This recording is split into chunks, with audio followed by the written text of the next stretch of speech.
uma taxa de juros sadia se nós não fizermos dois movimentos. Uma equação fiscal sustentável no tempo, e não pode ser, porque é impraticável, uma equação fiscal que só olha a despesa com investimento, deixando livre a pior perversão no Brasil, que é 52% do orçamento e comprometidos com juro, rolagem de dívida e amortização. Eu tenho uma proposta, está aqui, daqui a pouco a gente pode aprofundar detalhes. Só em linha com as melhores práticas internacionais e com a melhor literatura, o que me dá uma certa esperança. Por que o Brasil não cobra tributo sobre lucros e dividendos empresariais? Eu cobrei quando fui ministro da Fazenda. Por que não podemos cobrar um imposto modestíssimo de 0,5% a 1,5% de alíquota progressiva sobre grandes patrimônios acima de 20 milhões de reais? Por que não podemos? Qual é a ineficiência sistêmica? Por que a renúncia fiscal brasileira, sem nenhuma correspondência, chega a 370 bilhões de reais? Por que a progressividade do imposto de renda do Brasil é a pior do mundo? Eu cobrei de uma alíquota de 35% quando eu fui ministro da Fazenda. Então, veja, eu vou construindo sanidade fiscal, trazendo de forma holista a taxa de juros para um patamar competitivo globalmente, porque câmbio é uma variável, mas juro é a pior. Inclusive porque deforma câmbio. E eu quero construir um caminho em que o meu balanço de pagamentos resolva o problema do desequilíbrio estrutural. Qual é o desequilíbrio estrutural? Cresceu o país, qualquer coisinha, esses 2% médios dos últimos 30 anos, 2,5%. Olha aqui, o Brasil que crescia a 6,5%, cresce a 2,5% até a debacle da Dilma. E agora nós temos 10 anos de crescimento zero.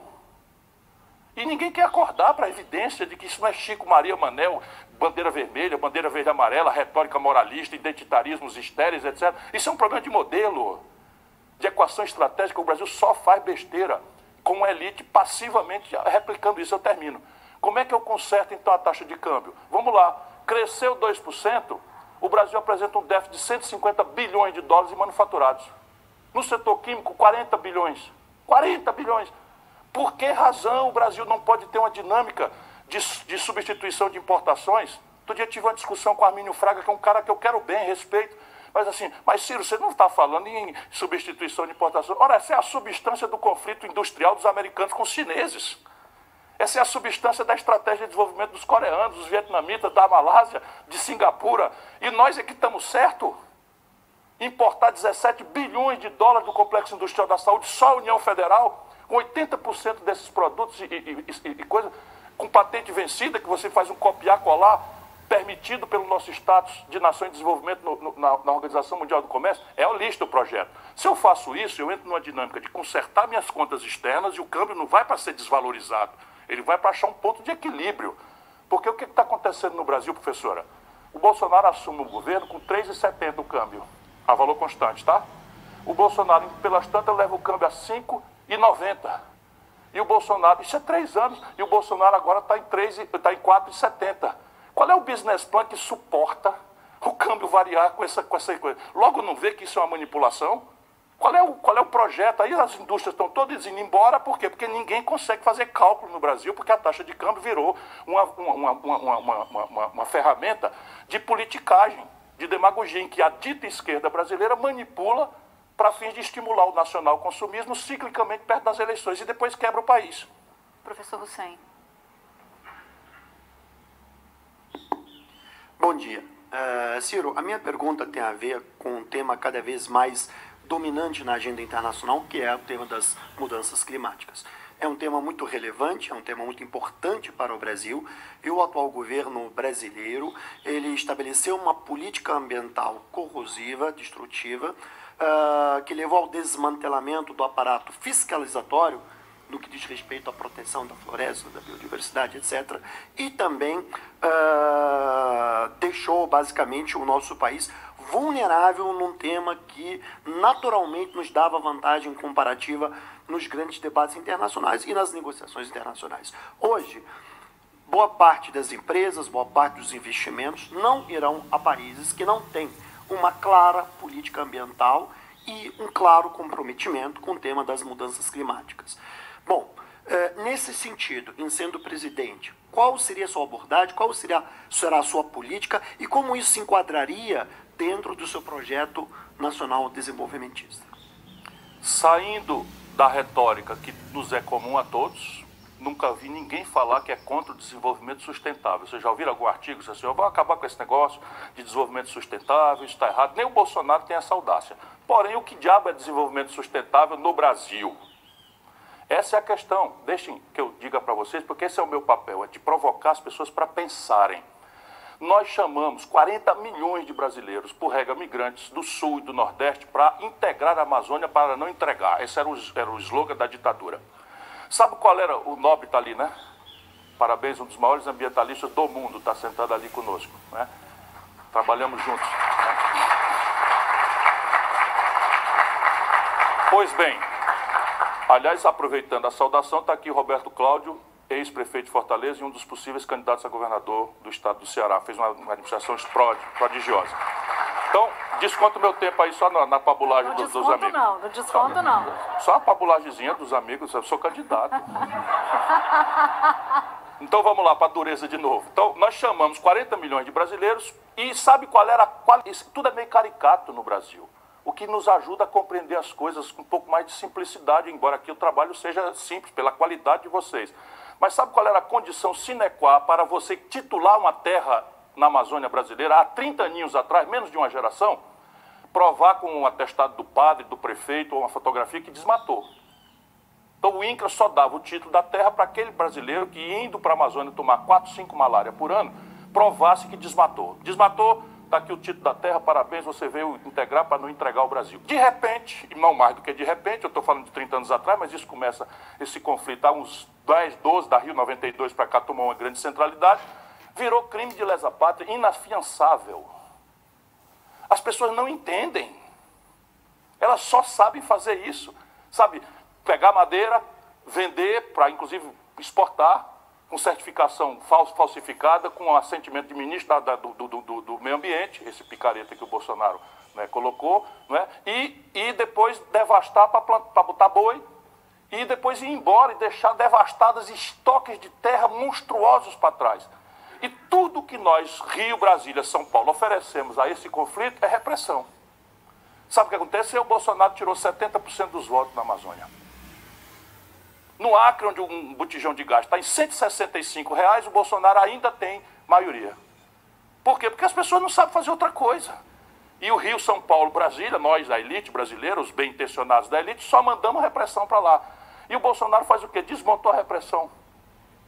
Desmontou o menor volume de coisa. Portanto, o agronegócio está despejando bilhões de reais na campanha do Bolsonaro, clandestinamente, inclusive. Como é que a gente resolve isso? Na minha opinião, é nos reconciliando com o povo local, com o brasileiro local. Como? Zoneamento econômico e ecológico. É assim que a gente pode resolver. Isto é que é uma ferramenta de desenvolvimento sustentável. Eu me assenhorear do território. Eu compreender os aspectos edafopedológicos. Falar na universidade você pode usar essas palavras. Porque são muito diferentes os solos. O solo do Amazonas é areia. Os solos do Pará são recuperáveis e já estão mais devastados do que qualquer outro. Ou seja, se eu conseguir recuperar solos, que a Embrapa já está desenvolvendo tecnologias para isso, para trás e começar a diversificar o perfil, fazendo um zoneamento econômico e ecológico preventivo, aqui pode, aqui não pode, aqui pode, aqui não pode, eu posso perfeitamente me antecipar e fazer isso validando com a população local, antes de mais nada, com os técnicos, os especialistas e com grande atenção internacional de boa fé. Porque também não sejamos inocentes. Por detrás das grandes besteiras que nós temos feito com o nosso território no Brasil, e isso é fato, que nós temos feito grandes besteiras, desmatamento criminoso, né, morte de crianças e Yanomami numa draga ilegal no Rio, tudo isso é verdade. Porém, a Europa está exacerbando o neoprotecionismo, tomara que os franceses tenham juízo hoje, né? Um neoprotecionismo que usa esse argumento, e nós precisamos nos assenhorear disso. E a estrutura de comando e controle que o Brasil tem para exercitar esta ou qualquer outra política é nenhuma. A ideia de Estado mínimo, o senhor sabe quanto é o efetivo da Polícia Federal do Brasil? Informação cultural, o Ceará tem 30 mil policiais. O 10º estado brasileiro, 10 milhões de habitantes, tem 30 mil policiais. Sabe quanto o Brasil tem, Laura? 11 mil. 11 mil, a metade estão trabalhando, carimbando papel atrás de banco, atrás de mesa. Entre agentes, delegados... Tudo. O efetivo da Polícia Federal são 11 mil pessoas. Então, o IBAMA, o Instituto Chico Mendes, o ICMBio, tudo isso está destruído. Como o think tanks também, Emílio Gueldi, o INPA, tudo isso é uma coisa que tem que ser recuperada, a memória está ali. E o projeto pensa em fazer isso. Exemplo prático, o litoral do Ceará, que 473 quilômetros de costa, confusão para todo lado. Milionário querendo fazer casa no litoral, hotel querendo construir, gente querendo produzir energia, isso eu quero solar, e é uma confusão de licenciamento e confusão em Ministério Público. Nós fizemos o quê? Fomos à frente. Eu estou dando exemplos para poder as pessoas terem como confiar de que isso é praticável. Pegamos 473 quilômetros de costa do estado do Ceará, pegamos os especialistas, validamos com a população todos os interesses, pescadores, artesãos, etc, etc, e fizemos o mapa do aqui pode, aqui não pode. Então, onde não pode, fim de papo, nem postule, porque não vai dar. E onde pode, faça lá um fast track para ser autorizado, tem mais de 50 novos mega empreendimentos hoteleiros acontecendo na costa do Ceará a partir dessa solução, dessa ferramenta institucional. Antônio Tablet. Ciro, o Lula, quando surgiu, quando assumiu a presidência pela primeira vez, muita gente tinha medo, a Regina Duarte, inclusive, né? Tinha muito medo, porque o Lula, ele era bélico, cáustico, explosivo, ressentido. E aí ele assumiu a presidência, fez aquela carta aos brasileiros e aconteceu o que aconteceu. Depois, quando veio o Bolsonaro, muita gente tinha medo do Bolsonaro porque ele era bélico, cáustico, explosivo, ressentido. Mas houve quem votasse no Bolsonaro apostando que ele ia delegar muito para os superministros. Inclusive um teve ontem aqui, coitado. E o Augusto de Arruda Botelho estava com uma cueca de criptonita. Foi um negócio... Tá aqui o Augusto. E quando eu falo com as pessoas sobre você, muita gente diz que não vai votar no Ciro Gomes porque ele é bélico, cáustico, explosivo e ressentido. O que você tem a dizer para essas pessoas que acham que você é assim? E quando é que a gente vai ver o Ciro Paz e Amor? Aliás, a Tabata tá aí, vocês podiam até... Quer que eu responda em bom inglês? Never. Never. Agora veja, no interior do Ceará tem muita sabedoria. Boa parte daquela pouca luz que eu possa carregar vem dessa sabedoria popular onde eu fui formado. Eu fui formado foi na rua, no sertão, sabe, na periferia. E é aí a minha escola. E é do Nordeste, mas eu sou do mundo. Eu já fui visiting scholar na Law School de Harvard, aqui, por exemplo. Também fui em Yale. Mas não importa isso para uma certa elite brasileira. Mas a lição preciosa lá do interior é que adversário político, quando não tem defeito, a gente bota. Então, assim, para mim é um prodígio. Eu já me irritei muito com isso, mas para mim é um prodígio ser um homem público há 40 anos no Brasil. Não posso me apresentar de nova política, eu não sou o novo, eu sou o mais experiente, o mais vivido. Ninguém acumulou a experiência que eu acumulei e esse é o meu portfólio, é o meu currículo, né? O meu LinkedIn político é isso aqui. Eu fui prefeito, fui governador, fui ministro, fui deputado estadual, fui federal mais votado do Brasil, fui ministro da Fazenda, ajudei a fazer a moeda que está circulando no país. E nesse itinerário todo, ninguém mostra um exemplo sequer que sustente a ideia de que eu sou um cara estourado do pavio curto. Cadê? O cara com poder na mão, governador do estado, manda na polícia. Cadê alguém que foi torturado, sofreu uma repressão numa greve? Não tem esse episódio nenhum. Agora, eu também não faço da política meio de vida. Sabe qual foi meu último mandato? O deputado federal mais votado do Brasil, em 2006. Porque eu não quero isso, eu não estou interessado em ficar nesse meio aí, que é muito desagradável. Por regra são medíocres, por regra são mal cheirosos, por regra são imbecis, por regra são picaretas. O universo está muito degradado. Não é o meu universo predileto, mas a atividade é a minha vocação. Então o que eu faço? Eu, livre atirador, pseudo-intelectual, estudante, eu falo o que eu quero, do jeito que eu quero, sabe? Uso palavrões ocasionalmente, mas vocês vão ver hoje não vai sair nenhum, porque eu estou aqui exibindo um Lorde, um more presidential, né? Então, percebe? Porque eu tenho essa personalidade. Eu fui educado a esmagadora maioria da minha vida, tá? Na escola pública do interior do Ceará. Sabe, colegas, amigos íntimos meus morreram em presídio. Cléver Soares, eu lembro de você, meu irmão. Morreu num presídio. Era o meu melhor amigo e tal. Percebe? Então eu sou isso daí. Agora, veja eu com o poder na mão, se eu cometi alguma arbitrariedade, se eu feri alguém, se eu ofendi algum interesse, se eu fui arbitrário em alguma coisa. Não tem essa ocasião. Eu fui prefeito, deputado, governador, ministro isso, ministro daquilo. Não tem esse precedente. Então faz o quê? Por que não me chamam de desonesto num país de corruptos, na elite política? Por que não me chamam de incompetente? Que são, a meu juízo, os grandes defeitos de um homem público. Sabe por que não me chamam de ignorante? E de repente eu quase estou pedindo desculpa porque gosto de estudar nesse país. Mas não, estou aqui tranquilo, vou não dar o pé, porque de vez em quando eu dou o pezinho mesmo. Sabe? Aí mando. Agora não, agora vai ser tranquilo, a campanha inteira, quando eu tiver vontade de dizer, vai, eu disse, tenha compostura, senhor. Não é? Pronto, vai ser assim agora. Agora veja bem, deixa eu dizer aqui, só para dizer, se eu estou sentado nessa cadeira aqui ontem, com este inimigo da República, ainda sendo convidado para vocês que esteve aqui ontem, eu mandava uma nele, mas não tinha conversa, e era de bandido para cima. Pronto, é assim que eu penso. Sabe, um cara que usurpa a magistratura, talvez a mais sagrada das missões humanas, que é julgar o semelhante, para transformar os autos numa ferramenta de perseguição política e depois vai servir ao político que ganhou a eleição por isso, depois sai desta ocasião e vai servir a uma empresa que é a única que não podia. A única empresa que não podia trabalhar era a empresa que está administrando a massa falida das corporações que ele quebrou. Ganha 3 milhões e 600 mil reais em dólar.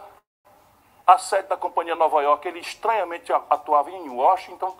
Tem 12 visitas dos órgãos de segurança e informação e de inteligência dos americanos sem registro dos canais protocolares do Brasil. E este homem vai circular impunemente só porque os políticos brasileiros têm rabo de palha e medo. Eu não tenho nem medo, nem rabo de palha. Vinícius. Pronto, o senhor tem a compostura, já ficou no caminho. Não tem jeito. Bom dia, pessoal. Enfim, uma oportunidade muito grande de estar aqui. Agradeço ao Ciro por comparecer pela 8ª vez à Brasil Conference em nome da organização, acho que é o recorde, né? Eu vou mudar um pouquinho o teor, eu vou falar um pouco de educação. A gente sabe que uma das pautas importantes, né, no seu projeto de governo é aumentar, enfim, gastos com educação em termos de porcentagem do PIB.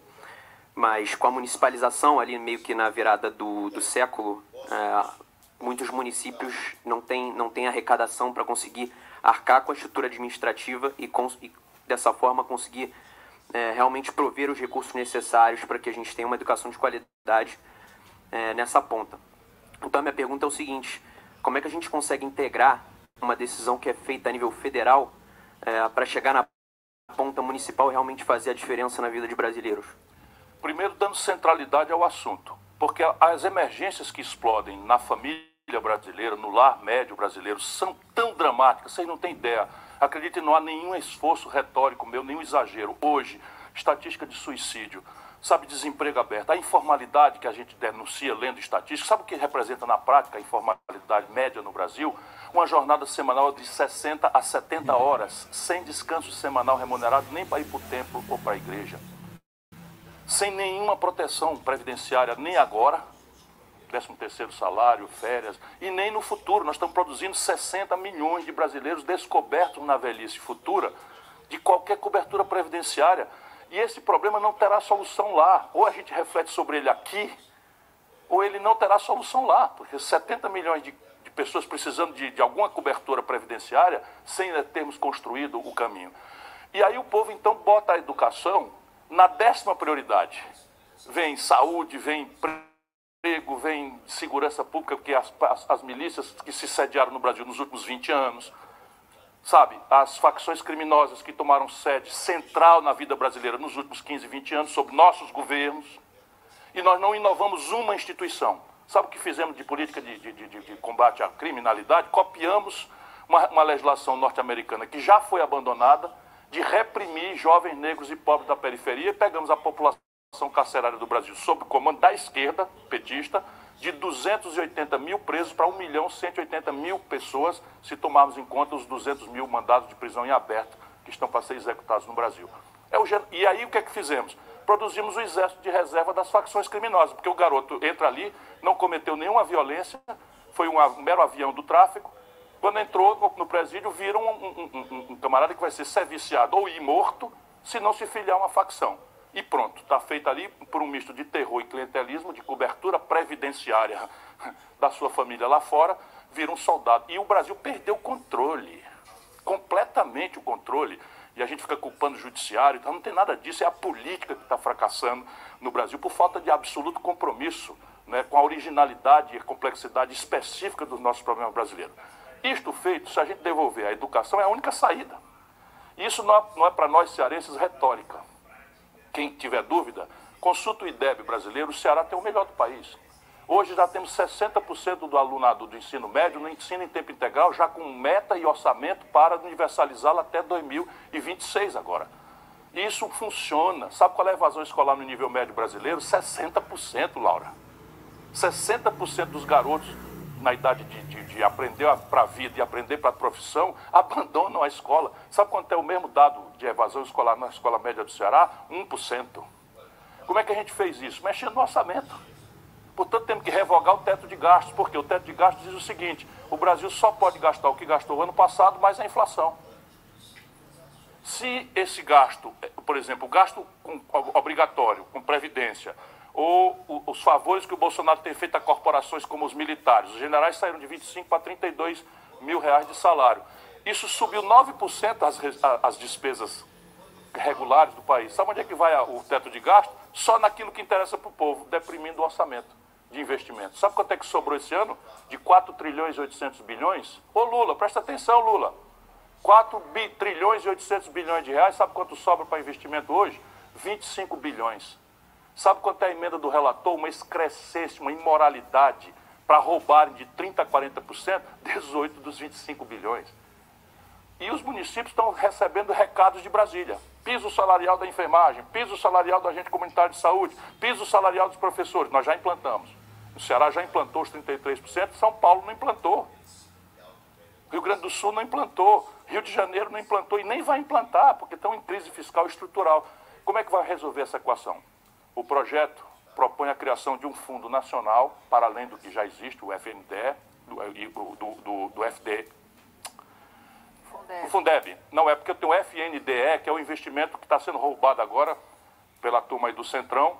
Desculpa, vocês precisam saber disso. Estão metendo a mão no FDNE, mandaram agora milhões de reais de kit robótica para Alagoas. Todos esses kits robótica comprados por um sócio do presidente da Câmara dos Deputados, o Lira. Percebe? E isso daí vai indo para a escola que não tem água encanada nem energia elétrica ligada. Isso está acontecendo. É o modelo de governança. Sabe onde é que essa gente estava no governo passado, do Lula e da Dilma? No ministério. No ministério da Dilma e do Lula. Sabe o Gedel, dos 51 milhões de reais nas caixas, nas malas?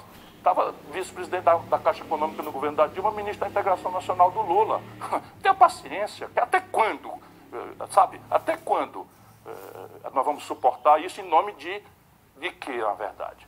Então, um fundo nacional vai fazer o seguinte: vamos convocar uma reestruturação de toda a pedagogia brasileira. Vamos trocar o decoreba e o enciclopedismo raso, que hoje é uma escola de nada, por uma escola que ensine o garoto e a garota a pensar, a perguntar, a trabalhar em equipe, a associar informações que já existem e, ao associá-las, inovar, criando informação nova. Este é o profissional da economia do conhecimento que nós precisamos preparar. Isso demanda um retreinamento de todo o magistério. Para retreinar todo o magistério, nós precisamos qualificar o salário, que é o itinerário do Ceará. Não é que nós fizemos milagre, não, mas fizemos o seguinte: no meu governo, a meta era passar o salário do Estado para ser maior do que o salário da iniciativa privada. Conseguimos. Laura, Ciro, é sério. A gente tem 14 minutos e 26 segundos. E eu queria fazer mais uma rodada de perguntas de todo mundo. Por favor, Laura. Ciro, bom, eu teria eu teria várias outras perguntas, inclusive na sua resposta anterior, eu adoraria reagir e perguntar mas como você que... pode, mas é possível, só reagir. que a Vamos gente fazer tem que uma live, escolher. eu vou te convidar para Ciro Games, a gente faz uma live. Discute melhor como que reduzir juros acontece sem gerar inflação, enfim, tem uma série de preocupações que eu tenho, mas eu quero fazer uma outra pergunta que tem... Um pouco, para dar o contexto, um lado que eu já vi o senhor muitas vezes falar contra o identitarismo, né, como essa questões de gênero, de raça, muitas vezes para o senhor obscurecem elementos que o senhor considera mais importantes. Mas então eu queria fazer uma pergunta, dado que a desigualdade no Brasil ela tem um componente muito claro de gênero e de raça, né? E que, nesse momento, a gente tem visto paradigmas econômicos entenderem, pelo lado da economia, né, a importância da redução de desigualdade de gênero, de se colocar a redução de desigualdade de gênero no centro das agendas de economia. Se a gente olhar para o plano Building Back Better do Joe Biden, a gente tem um componente muito claro de combate à desigualdade de gênero como parte do projeto da agenda macroeconômica, da agenda de desenvolvimento de longo prazo, do que é o estado de bem-estar social, né? Isso tudo está como muito central. Então, eu queria entender como que o seu projeto nacional, já estou vendo o senhor com o livrinho na mão aí, como que esse projeto especificamente vai reduzir desigualdade de raça e de gênero no Brasil, porque a gente já viu muitos momentos em que o desenvolvimentismo veio com, ao contrário, não só a concentração de renda, como o agravamento dessas abissais desigualdades que tem cara e tem cor, né? A gente não pode confundir dois universos onde nossa reflexão está acontecendo. Eles se interagem, mas não são o mesmo. Um universo é a modelagem de desenvolvimento e o outro universo é como viabilizar politicamente este projeto, esse conjunto de mudanças que eu estou propondo. Uma coisa absolutamente imbricada com a outra, mas são universos metodologicamente distintos. Então, o Projeto Nacional de Desenvolvimento que eu advogo tem uma missão: vencer as desigualdades e a miséria num prazo. E eu estou estabelecendo para o Brasil um estresse, um sarrafo. Qual é a ideia? A ideia é que o Brasil assuma, é a minha ideia, mas isso está submisso a um debate, que o Brasil se determina de ser uma Espanha, não é o mais rico nem o mais pobre dos países europeus do Ocidente, uma Espanha em 30 anos. Isso é absolutamente humilde. Acreditem, parece muito audacioso para um país que faz 10 anos que não cresce nada, que faz 30 que cresce 2,5%, quando a demografia ainda cresce, o per capita fica praticamente zerado, mas para mim, estudando e as equações e com a minha vivência, eu não sou nenhum marciano que desceu ontem aqui e tal, eu conheço o Brasil profundamente. Então eu digo que o Brasil pode ser uma Espanha sob o ponto de vista de indicadores sociais e econômicos em 30 anos. E vamos discriminar. O que é isso sob o ponto de vista de mortalidade materna infantil? O que é isso sob o ponto de vista de expectativa de vida? O que é isso em matéria de renda per capita? O que é isso em matéria de acesso aos jovens de 18 a 25 anos ao ensino superior? Percebe? O que é isso em percentual de gasto com ciência e tecnologia, inovação, que sem o que não acontecerá nada nesse país, no nosso país, lá sofrido lá de baixo e amado na mesma intensidade. Isso então quer dizer que é um plano, e o objetivo é superar a miséria e a desigualdade. Se esse objetivo é honesto, ele tem que entender o Brasil como ele é. É um país negro, o maior do mundo fora da África, e um país feminino. 52% da população são mulheres. E a explosão da miséria nestes dois indicadores, isto daqui não é identitarismo, vai me desculpar. Isso aqui são maiorias minorizadas. E eu trato isso com um empoderamento. E aí você tem um caminho que é holista para todo mundo, mas a distinção por políticas afirmativas fazem parte do meu receituário que eu advogo. Por exemplo, o meu governo como prefeito de Fortaleza, metade dos secretários eram mulheres. Lá no longínquo ano de 1988. Por exemplo, o meu governo no estado do Ceará, metade dos secretários eram mulheres. E olha que eu já reproduzi cultura machista, já ri de piada machista, já reproduzi piada de mau gosto machista, mas fui aprendendo. Mas na hora de tomar decisão política, metade dos meus secretários eram mulheres. E o que é você hoje? Hein? O que é você hoje? Como assim? Em termos de machismo. O que é você hoje em termos de machismo? Eu sou uma pessoa criada no patriarcado brasileiro em processo permanente e humilde de aprendizagem. Permanente e humilde de aprendizagem. Não reproduzo mais piada machista, não rio mais de piada machista, sinto, mas assim, às vezes você diz assim, a situação está preta. Aí alguém acha que isso é uma expressão de racismo. Eu tenho dificuldade. Aí assim, vamos mudar o português, que a galera, todas, todos e todes. Última Flor do Laço em Cuitibela, com 15 anos eu ganhei um prêmio internacional de literatura sobre a vida e a obra de Camões, eu cultivo o português, sei lá que coisa estranha é essa. Claro que a língua é dinâmica, mas eu ainda estou aqui reativo. Mas na questão feminina, não duvide disso, eu estou mais já para aprendido do que em aprendizagem. Mas em aprendizagem permanente. Né? Se fala... Mas eu digo isso para responder a questão concreta da Laura. Você não respondeu ainda? O quê? A questão da Laura? É, porque a questão... Não, era só uma frase. Eu acho o seguinte, não adianta a gente imaginar que nosso despotismo esclarecido, por melhor intencionado que ele seja, vai transformar a base sociológica e cultural do Brasil. Por exemplo, nós já fizemos uma ferramenta de cotas para mulheres na política. 30% da nominata dos partidos tem que ser mulher, 30% do dinheiro tem que ser mulher, e quando vem a eleição, 15% dos deputados são mulheres. 513 deputados, menos de 18 se afirmam negros. Então, é evidente, nós temos que fazer um processo de fast track, de políticas afirmativas, eu sou completamente favorável. Mas não adianta alimentar a ilusão, e aí por que eu falo que há um universo político? É que nosso povo, falei para a Natuza ontem, desculpa, isso aqui é chave para entender tudo mais. Essa semana teve uma polêmica, para entender ilustradamente o que eu estou querendo dizer. O nosso povo é de esquerda e de direita. Olha o que eu descobri com toda a minha vivência. O nosso povo é de esquerda e de direita numa dubiedade absolutamente coerente na cabeça do nosso povo. O que eu quero dizer? Se você pergunta questões de economia política, quem é o responsável por promover o desenvolvimento, o emprego, a melhoria do salário, a qualidade da aposentadoria, a saúde que funcione, é você individualmente, a sua família, a sua empresa ou é o governo?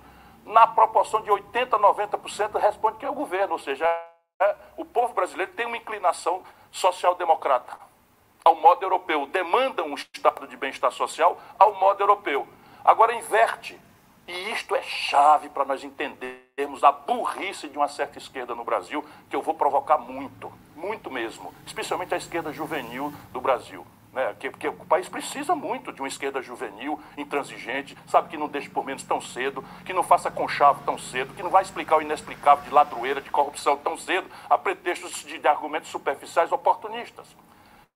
Isso o que é que eu quero dizer? É assim, ó, o nosso povo, o mesmo povo que é progressista numa proporção de quase 90%, quando o assunto é economia política, desenvolvimento, saúde, salário, emprego, o nosso povo é cripto-reacionário, crescentemente neopentecostal, e profunda e enraizadamente cristão em matéria de costumes. Então pensa se o político tem direito de se meter na minha família para dizer como eu devo tratar um filho gay meu. Isso é a ciência de perder a eleição, isso é a tal guerra híbrida. Os camaradas por aqui, Steve Bannon, etc., descobriram essa beleza. Então se você racionalizar o debate com o Bolsonaro não se elege a nada. Mas se eu trocar o universo onde o debate vai acontecer, que não é mais emprego, salário, decência, respeito aos direitos humanos, respeito à democracia, para ser kit gay, como é? Mamadeira de piroca, tudo que o Bolsonaro inventou e que a nossa imprensa deixou passar. Deixou passar e o que aconteceu? O Bolsonaro excitou os pobres brasileiros por uma agenda cripto-reacionária. Eu não caio nessa. Quando a Márcia Tiburi, uma pessoa muito interessante, não tenho a menor dúvida disso, o PT lança a candidata a governadora do Rio, a turma recupera vídeos da Márcia Tiburi fazendo apologia do assalto. Ou a inteligência, não é apologia. A apologia ela faz do cu. Com essa expressão que é dela, não é minha.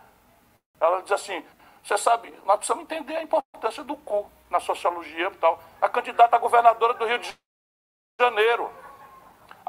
Desculpa, isso aqui eu estou fazendo aspas, é muito... Mas escuta, é muito sério o que eu estou querendo dizer. Sabe o que aconteceu? Elegeram o Crivella, elegeram o Witzel, elegeram o Bolsonaro, no Rio de Janeiro. Estão fazendo a mesma coisa agora.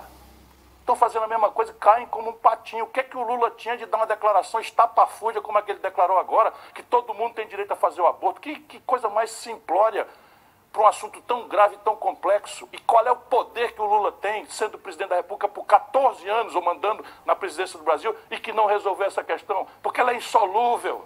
Ciro, vamos para... Só um minutinho. Ela é insolúvel. Não, mas isso aqui é chave para a gente estabelecer. Olha, quando o guerreiro vai para a guerra, se ele puder antecipar, ele escolhe o campo da luta para ele ter a vantagem. Nós estamos caindo como um patinho. Por quê? Porque as questões identitárias são nobres. É É fato que no nosso país é o país que mais mata comunidades LGBTQI. Eu tiro o quê? LGBTI+, agora o que saiu, não tem mais. Eu estou estudando também. É o país que mais mata, tem que ter clarezas disso daí. Mas qual é o poder que o presidente da República, que vai disputar uma eleição agora com o povão da favela, que está indo buscar na igreja autoajuda, lenitivo, socorro para o desespero em que se encontra?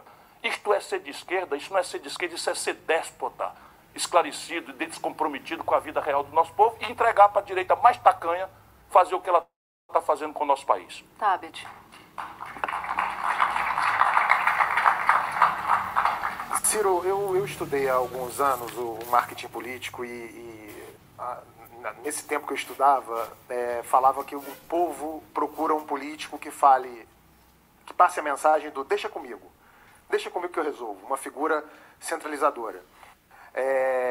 Os tempos foram passando e essa figura centralizadora, ela também abriu espaço para um outro tipo de político que o povo também passou a admirar, que é o cara que forma boas equipes.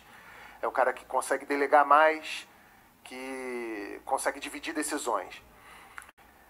Você é uma personagem muito interessante porque se a gente perguntar para você sobre taxa de juros, você fala pra caramba e você cita porcentagens e etc.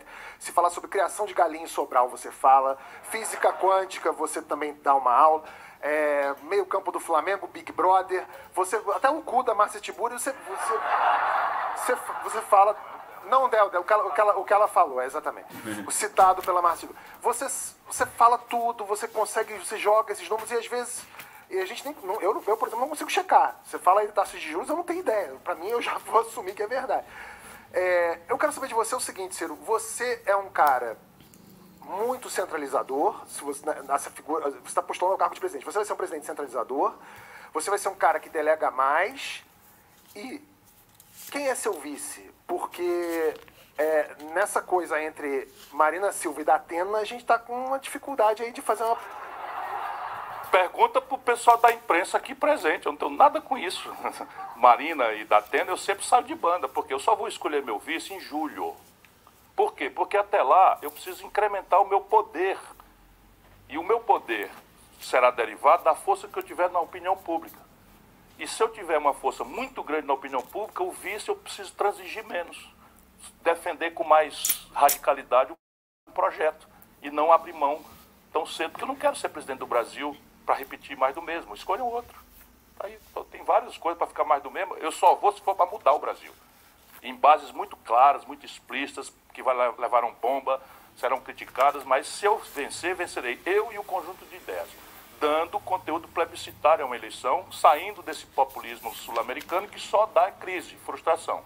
Lula, presta atenção, o Brasil está quebrado, e com essa promessa de uma memória afetiva de picanha e cerveja, você vai se arrebentar se for eleito. Está aqui escrito, isso fica gravado, e eu espero que ele não vá para essa tragédia, porque eu quero ganhar a eleição avisando que eu vou fazer uma mudança profunda na institucionalidade brasileira, com mecanismos, inclusive, bastante explícitos também. Por exemplo, vou propor antes. Segundo, vou propor a reforma toda de um pacote só. Vou propor nos 6 primeiros meses. Vou alargar a interlocução e a negociação com o novo pacto de governadores e prefeitos, aproveitando que os 23 de 27 estados estão quebrados, eu vou trocar uma reestruturação da dívida. Por exemplo, o Eduardo Leite esteve aqui, falar em ajuste fiscal o tempo todo. Sabe qual é o ajuste fiscal do Rio Grande do Sul? Um liminar que passou o Rio Grande do Sul sem não pagar dívida, ministro Barroso. Uma honra grande cumprimentá-lo, um grande brasileiro entre nós presentes que eu distingo agora. Pois bem, esse é o ajuste fiscal. O Rio de Janeiro está quebrado. O São Paulo está quebrado. São Paulo tem um saldo de caixa monstruoso, mas em bases correntes, São Paulo não aplicou o piso dos professores, para dar um exemplo prático, concreto do que eu estou querendo falar. Aí há uma energia para mudar o país. Então, e persistindo o impasse, eu pretendo usar a Constituição Federal Brasileira e chamar o povo brasileiro para votar diretamente através de plebiscitos e referendos, só aonde persistirem os impasses, não é? Depois dessa grande dinâmica de negociação. Com isso eu saio do toma lá da cá, do centrão que entra governo, sai governo, troca a bandeira de vermelho para verde, para azul, para amarelo, para verde e amarelo do Bolsonaro e tal, e o país está indo para o brejo. Eu sou um cara que gosto de trabalhar com enormes equipes. Acredito, quando eu venho para esse lugar, como um lugar como esse aqui, Eu tenho mais de 600 sábios brasileiros trabalhando diuturnamente. Alguém vai me fazer uma pergunta aqui que eu não sei responder. Eu digo, eu não sei responder, mas amanhã me telefone ou está aqui meu e-mail que eu lhe respondo. Não é porque eu sou sabidão, não. É porque eu tenho lá na Fundação Getúlio Vargas, na UFRJ, na Universidade Federal da Paraíba, na Fundação Oswaldo Cruz, identificado uma rede de cérebros com especialidades, etc, etc. E se a minha equipe não responder, eu ligo para a Laura. Porque eu tenho também capacidade de conversar com muita gente. Tive outro dia com Armínio Fraga, André Lara Rezende. Eu converso com essas pessoas. André trabalhou na minha equipe. Eu fui chefe do André Lara Rezende. O Edmar Baixa trabalhou na minha equipe. Então, eu sou um descentralizador. Agora, descentralizar não pode ser, sabe, chama o Paulo Guedes. O que é? Você não saber dar uma ordem, não saber avaliar uma política, dá nisso daí. Então, repare, vender a BR Distribuidora pelo preço das ações de varejo. Qualquer garoto desses aqui sabe que se você entrega o controle de uma companhia, as ações valem até 1000% a mais do que o que elas são cotadas no varejo. Vender a BR Distribuidora, e o Bolsonaro diz que o governo dele não tem corrupção. Vender os gasodutos e oleodutos da Petrobras, fraudando uma decisão de boa-fé da Suprema Corte Brasileira, que autoriza, sem autorização legislativa, que subsidiárias sejam vendidas, eles venderam contra um contrato de aluguel take or pay, em que o valor do aluguel de 6 anos paga o imobilizado. Vocês entenderam? Esse país está sendo assaltado. Está ali o Ciro Gomes é um problema. Está ali um sponsor, BTG Pactual, comprou por 300 milhões de reais a carteira de créditos de haveres do Banco do Brasil, que valia 3 bilhões e 700 milhões de reais contabilmente. Aconteceu no Brasil, está ali, ó. Ciro. Sabe quando é que eu vou ouvir na 9ª edição? Cuidado. Nunca mais. Cuidado aí.